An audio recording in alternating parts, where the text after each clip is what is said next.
وضو سنت کے مطابق کیجیے، یعنی ایسا وضو جو نبی اکرم صلی اللہ تعالی علیہ وسلم اپنی زندگی مبارک میں کیا کرتے تھے۔ تو وہ کون سا وضو ہے جو نبی اکرم صلی اللہ تعالی علیہ وسلم اپنی زندگی میں کیا کرتے تھے؟ تو دیکھیے، وضو شروع کرتے وقت یہ نیت کریں کہ میں پاکی حاصل کرنے کے لیے وضو کر رہا ہوں، یا پھر یہ نیت کرے کہ میں عبادت کرنے کے لیے وضو کر رہا ہوں، یا پھر یہ نیت کرے کہ میں اللہ تعالیٰ کی رضا کے لیے وضو کر رہا ہوں۔ اور وضو میں نیت کرنا ضروری نہیں ہے، دل سے نیت کر لینا کافی ہے، البتہ اگر زبان کے ذریعے بھی نیت کر لی جائے تو یہ بہتر ہے۔ جو وضو بغیر نیت کے کیا جائے گا اس پر اس وضو کا ثواب نہیں ملے گا، بغیر نیت کے بھی وضو ہو جائے گا۔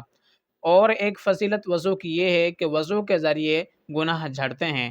اس پر امام الاعظم حضرت ابو حنیفہ رضی اللہ تعالی عنہ فرمایا کرتے تھے کہ جب میں کسی کو وضو کرتا ہوا دیکھتا تو اس کے گناہ ایسے جھڑتے ہوا دیکھتا جیسے کہ پت جھڑ کے موسم میں ہوا کی وجہ سے درختوں سے پتے جھڑ رہے ہوں۔